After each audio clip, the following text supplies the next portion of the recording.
마가복음 1장 2절부터 11절까지의 말씀, 저와 여러분 한 절씩 교독하도록 하겠습니다. 선지자 이사야의 글에 보라, 내가 내 사자를 내 앞에 보내노니 그가 내 길을 준비하리라.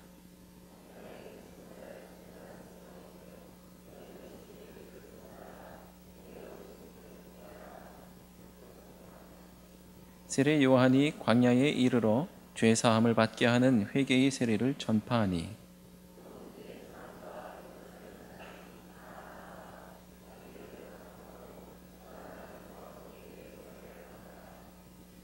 요한은 낙타털 옷을 입고 허리에 가죽띠를 띠고 메뚜기와 석청을 먹더라.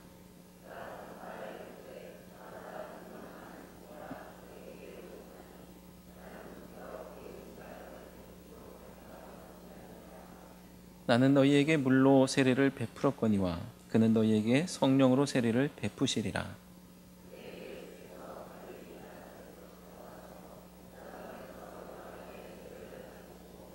곧 물에서 올라오실새 하늘이 갈라짐과 성령이 비둘기같이 자기에게 내려오심을 보시더니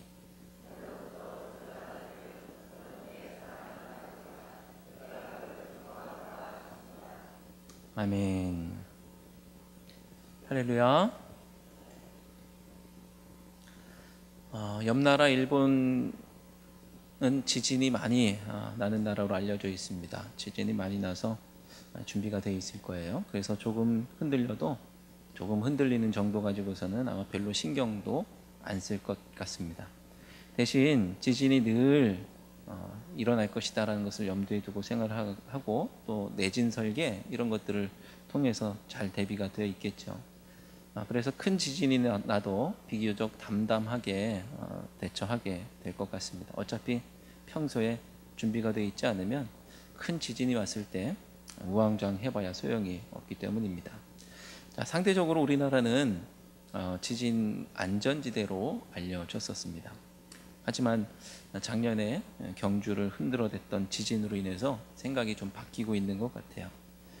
작년 경주 지진의 경우 진도가 5.8이었는데 1978년도 5.2 지진 이후로 가장 큰 지진이었다, 이렇게 말합니다.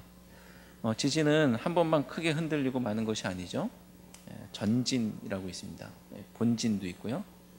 본 지진이 오기 전에 한 번 더 몇 차례 이제 큰 지진이 올 것을 예고하는 그런 전진이라고 하는 이름의 지진이 있고요.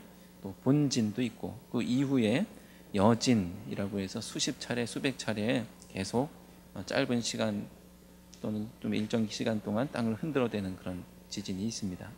자, 그러니 이런 지진을 경험하면 가옥이 파괴되는 피해도 피해지만 또 심리적으로 상당히 피폐해지고 불안하고 쇠약해질 수밖에 없습니다. 자, 과거 정확한 과학적 지식이 없을 때 사람들은요, 몇 년 만에 또는 몇십 년 만에 아주 오랜만에 발생하는 그 지진과 같은 천재지변을 통해서 그것이 일반적인 현상이 아니었기 때문에 그것이 뭔가 어떤 특별한 메시지로 받아들여졌던 그 사람들은 이게 뭔가 메시지구나라고 생각했던 것이죠. 세상이 망할 징조라든지 아니면 임금이 부덕해서 그렇다든지 그런 걸 보여주는 것이다. 또는 신이 또는 어떤 영적인 존재가 사람들에게 보내는 메시지다, 흉조다, 이렇게 여겼던 것이죠. 자, 지난 시간 마가복음 1장 1절을 통해서 마가복음을 시작한다고 알렸습니다. 그리고 마가복음은 이 다른 복음서와는 조금 다른 모습을 보이고 있는데요. 그것이 바로 이 시작하는 앞머리, 복음서를 열고 있는 그 시작 지점에 차이가 좀 있는 겁니다. 탄생 그리고 성육신 이런 내용이 없고요. 바로 세례 요한의 사역으로부터 시작하고 있는 것이죠. 그래서 여러분들이 탄생의 이야기를 보려고 마가복음을 뒤적거리시면 절대로 찾으실 수가 없을 거예요. 자, 세례 요한에 대해서 오늘 말씀은 2절 3절을 통해서 이사야라는 선지자 그리고 말라기라는 선지자의 예언을 통해서 주님의 길을 예비하는 자 또는 광야에서 외치는 자의 소리라고 묘사되고 있습니다. 뭔가 특별한 인물인 것은 확실한 것 같아요. 그런데 사실 세례 요한은 제사장 혈통의 사람입니다. 제사장 혈통으로 태어난 사람. 자, 누가복음을 통해서 우리는 세례 요한이 사가랴와 엘리사벳 사이에서 태어났다는 것을 알 수가 있죠.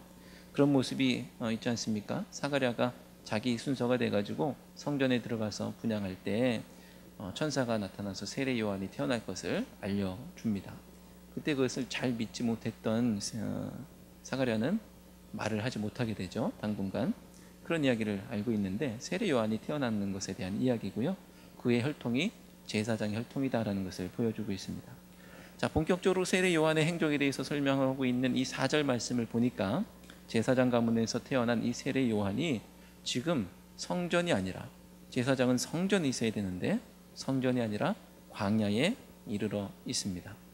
자, 한번 4절 말씀 함께 읽어보겠습니다. 시작.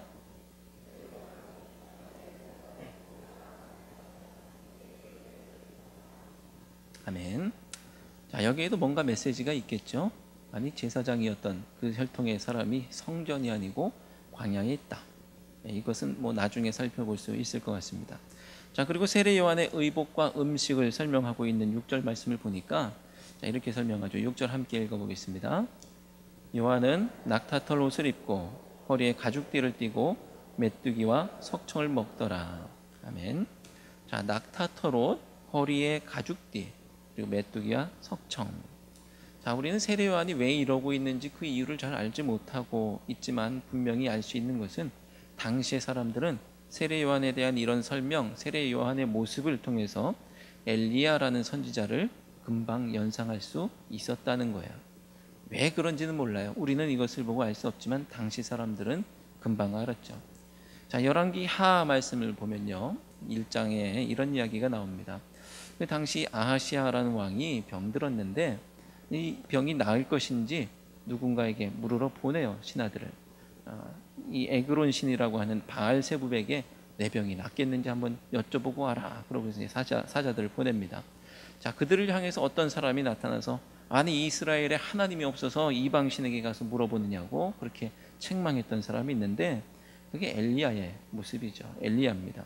자, 그 이야기를 이 사자들이 돌아와서 아하시아 왕에게 해줍니다. 그랬더니 왕이 그게 어떻게 누구냐라고, 어떻게 생겼는지 그 말을 한 사람에 대해서 어떤 사람이냐고 묻습니다. 그때 1장 8절에서 그렇게 신하들이 엘리야의 모습을 설명합니다. 그들이 그에게 대답하되 그는 털이 많은 사람인데 허리에 가죽띠를 띠었더이다. 자, 그렇게 설명했어요. 그랬더니 왕이 대뜸 왕이 이르되 그는 디셉 사람 엘리야로다. 이렇게 대답을 합니다. 자, 털이 많은 사람이라는 이 표현을 공동번역 개정판 성경에서는 털옷을 걸친 사람 이렇게 번역하고 있죠. 이 북이스라엘의 왕 아하시아는 그의 행색에 대한 설명만 들어도 야, 이게 엘리야구나 금방 알 수 있었던 것이죠. 그와 마찬가지로 이스라엘 백성들은 세례 요한의 행색을 보고서 야, 엘리야 같다. 엘리야가 머릿속에 막 그려지는 거예요. 자, 엘리야는 어떤 사람이냐? 선지자죠. 선지자를 대표하는 사람입니다. 마태복음 17장에는 예수님께서 산 위에서 변형되시는 이야기가 나오는데 그 위에서 이야기 나누시던 두 사람이 있어요. 한 분은 율법을 대표하는 모세, 그리고 한 분은 선지자를 대표하는 엘리야. 선지자를 대표하는 엘리야, 위대한 선지자 엘리야. 이 말은 지금 세례 요한이 제사장이냐 선지자냐 이것을 정의하자라는 얘기가 아니고요, 선지자냐 아니냐 이런 얘기를 하자는 것이 아니라 다른 사람들이 볼 때, 당시 사람들이 볼 때 영락없이 선지자라는 겁니다. 자, 그런데 그것도 그냥 선지자가 아니고 400년 만에 나타난 선지자. 자, 우리는 이 말라기, 그러니까 구약부터 신약 사이에 긴 공백이 있다라고 그렇게 보고 있죠. 신구약 중간기다 이렇게 역사적으로 신학적으로 보고 있습니다. 말라기 선지자 이후에 400년 동안 하나님의 말씀이 없었어요. 하나님의 말씀이 들리지 않았습니다. 그래서 선지자도 없고 아무것도 없는 암흑기와 같은 그런 시대를 400년 동안 보냈어요. 자, 그런데 그들이 보니까 엘리야와 같은 선지자가 그 400년 만에 이 대단한 선지자가 나타났어요. 저와 같은 또는 다른 잔챙이 선지자 그런 사람이 아니고요, 엘리야와 같은 위대한 선지자. 제가 설교를 준비하면서 기상청 홈페이지를 한번 봤습니다. 보니까 2017년도에 남북한을 합쳐서 지진이 2점대 지진이 18건 기록이 나타나고 있습니다. 자, 이런 잔챙이 지진들, 2점대 기록, 이런 지진들은요 수시로 일어나고 있어요. 그러니까 사람들이 별 신경을 쓰지 않습니다. 그런데 지금 세례 요한은 수시로 일어났었던 잔챙이 선지자가 아니라 규모 9.0 정도 되는 어마어마한 선지자로 묘사되고 있는 거예요. 그러니 마태복음과 누가복음에서 이 세례 요한에 대해서 여자가 낳은 자 중에서 세례 요한보다 큰 이가 없다, 요한보다 큰 자가 없다라고 말하는 것이 이해가 될 정도죠. 아무튼 당시 사람들이 받아들였던 세례 요한의 모습이 그렇다는 겁니다. 자, 그러니까 4절에서 세례 요한이 광야에 이르러 죄 사함을 받게 하는 회개의 세례를 전파하니까 어떤 일이 벌어지느냐, 5절을 함께 읽어보겠습니다. 온 유대 지방과 예루살렘 사람이 다 나아가 자기 죄를 자복하고 요단강에서 그에게 세례를 받더라. 아멘. 온 나라 사람들이 다 나왔어요. 이 온 유대 지방 예루살렘, 다른 지역도 아니고요, 이 지역의 사람들이 나왔다는 것은 세례 요한에 대한 기대, 그를 바라보는 시선, 이런 것들이 어떤 것이었는지를 짐작할 수가 있게 되는 것이죠. 만약에 제가 길에 나가서 제가 여의도 광장에서 집회를 엽니다라고 하면서 돌아다녔다고 한다면 아마 그 자리가 썰렁했을 거예요. 아무도 신경 쓰지 않고요, 우리 청년들 몇 명 와서 도와주려고 순서지 들고 있다가 아무도 안 받아가지고 그냥 춥게 있었을지도 모르겠습니다. 적어도 빌리그레암 목사님 같은 그런 분들이 와야, 또는 최소한 우리 담임 목사님 정도는 돼야 그 자리가 가득 찰 텐데, 저 같은 사람이 가서는 안 되는 것이죠. 그런데 말씀을 보니까 사람들이 지금 깜짝 놀랐어요. 무려 400년 만에 선지자가 나타났는데 그분이 진도 9.0 정도 되는 대단한 분이에요. 도대체 사람들이 무엇을 느꼈길래 몽땅 다 세례 요한 앞에 그렇게 모였을까? 그들이 느낀 것은 하나님께서 400년 만에 선지자를 보내실 만한 특별한 일이 있다라는 것, 어떤 메시지를 본 것이죠.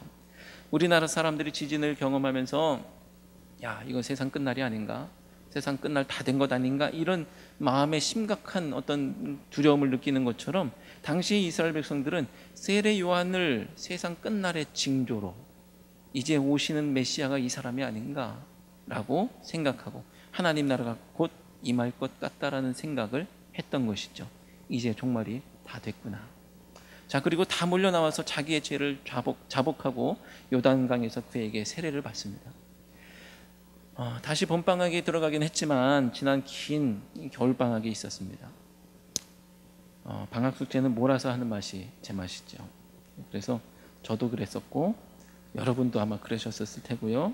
그리고 우리의 자녀들도 그럴 것인가 봅니다.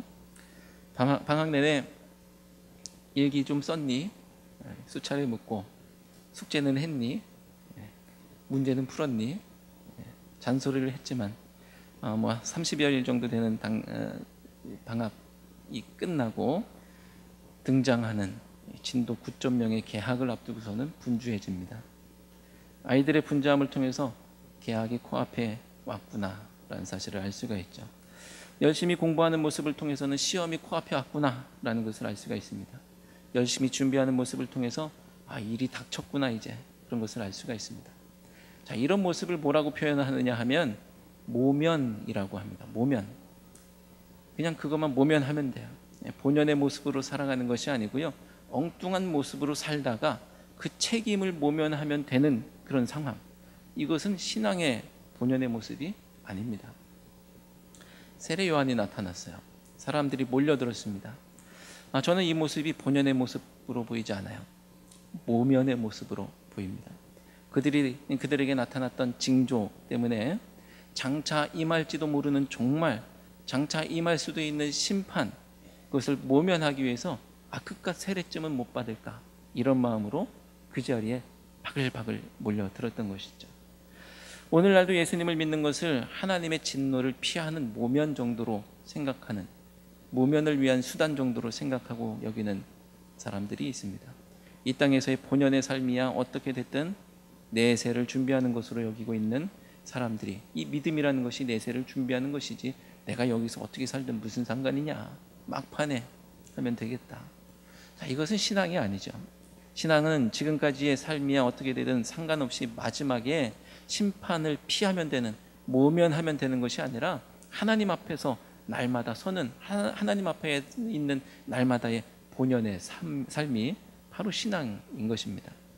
하루하루 성실하게 꾸준히 방학 숙제하는 것이죠. 마지막에 몰아치기, 이제 개학이야 했을 때 구름대처럼 몰려드는 그런 것이 아니라, 몰아치기가 아니라 꾸준히 본연의 모습으로, 학생의 모습으로 살아가는 것입니다. 마지막에 시험만 잘 보면 되는 것이 아닙니다. 그래서 하나님은 우리의 중심을 보신다고 하시는 것이죠. 겉모양, 마지막의 모습, 이것이 아니고요, 우리의 평소의 본연의 모습, 그 중심을 하나님이 보십니다. 물론 위기 상황, 고난 가운데 하나님 앞에 와서 살려달라고 할 수가 있어요. 내가 힘들고 어렵고 지쳐서 주님 앞에 나와서 외칠 수가 있습니다. 그건 나쁜 게 아니에요. 좋은 모습이죠. 하지만 이제 그 상황을 벗어나고 모면하고 입을 쓱 닫고 언제 그랬냐는 듯이 본연의 삶이 방탕한 삶으로 돌아갑니다. 그것은 신앙이 아니라는 거예요. 사랑하는 성도 여러분, 위기를 모면하는 신앙이 아니라 날마다 신실하게, 성실하게 하나님 앞에 서는, 위기를 이겨내는 신앙의 모습으로 서시길 바랍니다. 이스라엘 백성들은 로마의 복음, 또 황제의 복음이 아니라 새로운 복음을 기대하고 있었어요. 자, 그들의 삶이 너무나 공고하다 보니까 세례 요한이 나타났을 때 몰려들었습니다. 그들의 삶이 얼마나 팍팍했는지를 보여주는 모습이기도 할 거예요. 그래서 세례 요한을 메시아로 여기기까지 했지요. 하지만 세례 요한은 7절 말씀을 통해서 9.0의 지진의 본진, 이 본진이 아니라 나는 전진에 불과하다. 전진에 불과하다, 이런 얘기를 합니다. 7절 말씀을 함께 읽어보겠습니다. 시작.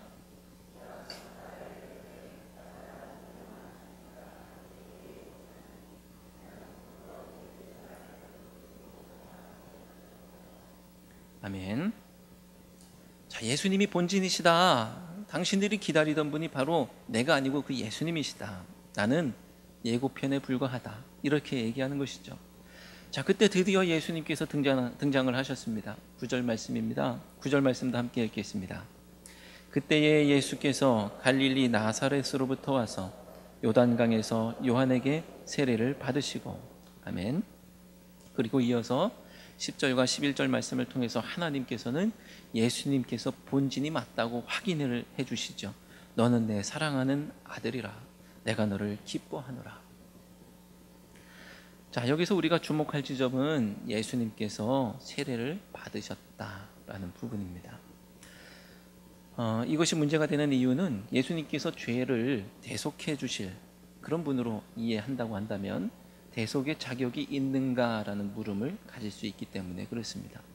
흔히 우리는 예수님을 내 죄를 대신 짊어지시는, 그래서 속죄의 제물로 인식하죠.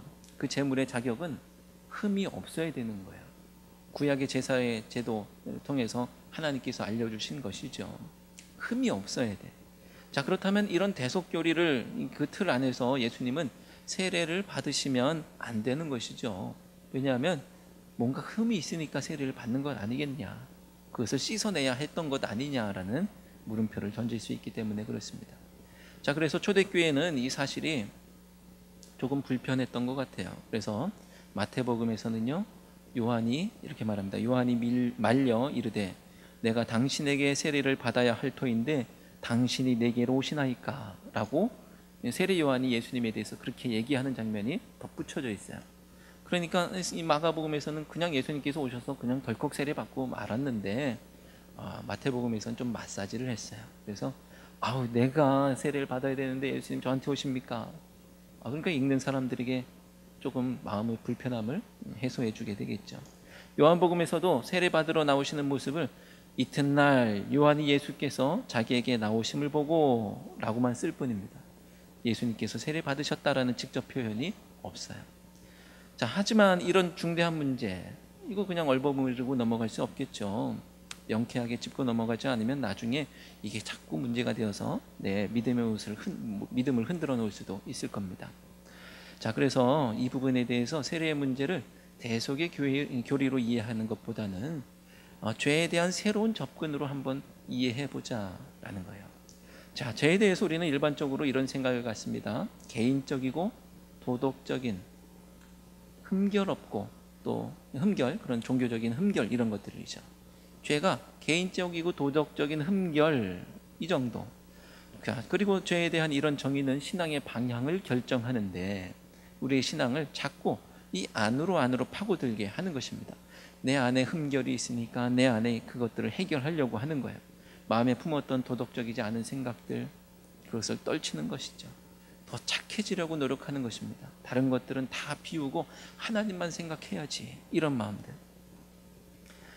잠시 음란한 생각을 했을 때, 잠시 하나님을 바라보지 못했을 때, 잠시 누군가를 미워했을 때 그런 마음이 들었다고 한다면 마치 무슨 큰 잘못이라도 한 것처럼 우리는 어떤 그런 마음을 품어요. 이게 죄에 대해서 그렇게 정의하고 있고 우리 신앙을 안으로 파고들게 합니다. 그래서 음란한 생각 정도 안 했으면 나는 신앙이 좋은 거, 믿음이 좋은 거, 이렇게 생각하죠. 자, 그리고 그런 마음들을 떨치지 못하는 자기의 모습을 보면서 괴로워하기도 합니다. 예수님도 이런 모습에서 자유를 수 없어서 세례를 받았어야 한다고 한다면 그저 인간에 불과할 뿐 우리의 죄를 대속해 주실 수 있는 분이 아니죠. 메시아는커녕 선지자도 되지 못할 것 같아요. 자, 그러므로 죄에 대해서 다시 한번 생각해 본다고 한다면 죄는 단순히 개인적이고 도덕적인 흠결이 아니라 그것을 넘어서는 사회적이고 구조적인 악이라고 한다면 어떨까요? 월터 윙크라고 하는 신학자의 말을 빌려서 한번 풀어보면 이렇습니다. 인간 본연의 자세를 버리고 타인의 의견에 굴복해서 외면화되는 것, 이게 죄라는 거예요. 인간 본연의 자세를 버리고 타인의 의견에 굴복해서 외면화되는 것, 또 다른 말로 하면요, 지배체제의 가치를 추구하는 것, 지배체제의 가치를 추구하는 것, 이것이 죄라고 합니다. 황제가 시키면 시키는 대로 사는 거예요. 로마가 좋다고 하면 나도 그게 좋은 것으로 여기고 사는 것이 죄라는 거예요. 본연의 모습을, 하나님의 형상을 버리고 이 세상의 가치를 추구하면서 사는 것, 이것이 죄라는 겁니다. 일본에게 나라를 빼앗겼습니다. 그러면은 그 당시에 시류에 따라서 일본에 붙어서 먹고 살던 사람들이 있죠. 일본이 망한 다음에 우리는 그 죄값을 치르게 되죠. 사람들이 모여서 누가 잘못했냐라고 했을 때 누가 제일 큰 죄인이에요? 거기 빌붙어 살던 사람들. 본연의 모습을 버리고 다른 사람의 가치를 추종하면서 사는 것입니다. 공산당이 밀고 내려왔습니다. 밀리는 그런 전투 가운데 어느 지역은 공산당이 들어왔었다가 국군이 들어왔었다가 이런 지역이 있어요. 그러면 나중에 누구의 죄를 묻습니까? 공산당에 붙었던 사람들, 본연의 모습을 버리고 그들의 가치를 추구했던 사람들이 가장 큰 죄인으로 몰리죠. 한국인의 자부심을 버리고 자유에 대한 가치를 버리고 민주주의의 어떤 본연의 모습을 버리고 뭔가 시류에 따라서 붙어 먹던 사람들, 제일 큰 죄인으로 여기는 것이 역사를 통해서 우리가 보고 있는 죄의 모습입니다. 본연의 삶이 아니라 변절의 삶을 사는 것이 죄라는 것이죠. 죄에 대한 이런 정의는 신앙의 방향을 바깥으로 향하고 그렇게 안내를 합니다.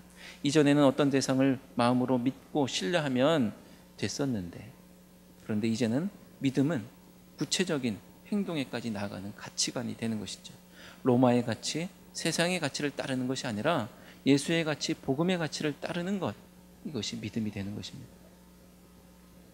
자, 그러므로 죄에서 믿음의 상태로 전환되는 것, 죄에서 믿음의 상태로 전환되는 것은 감정이 아니라 의지라고 하는 것이죠. 곧 죄에서 믿음으로 옮겨가는 과정을 회개라고 한다고 한다면 회개는 의지와 실천입니다. 이전까지 세상의 가치로 살았던 사람이 마음을 바꿔서 복음의 가치로 살겠다는 것이고요.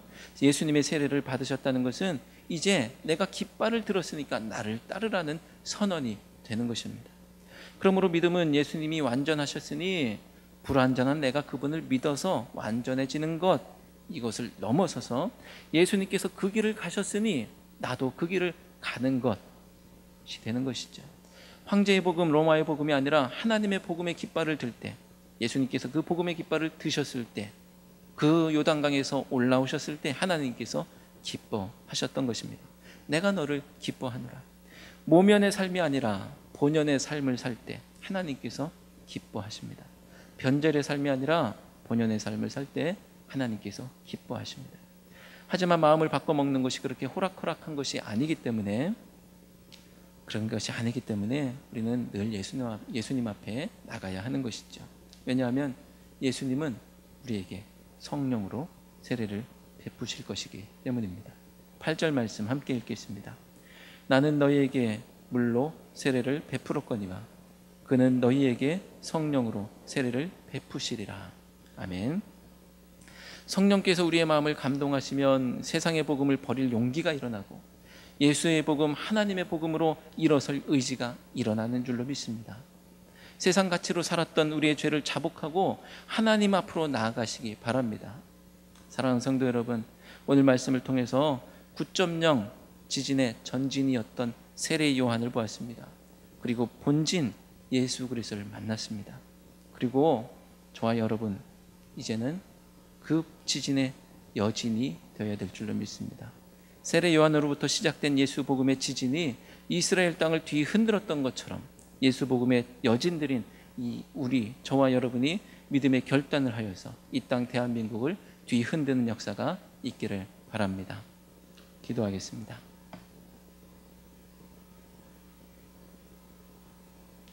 하나님, 위기와 고난이 닥칠 때만 하나님을 찾았던 저희의 죄를 주님 앞에 자복합니다.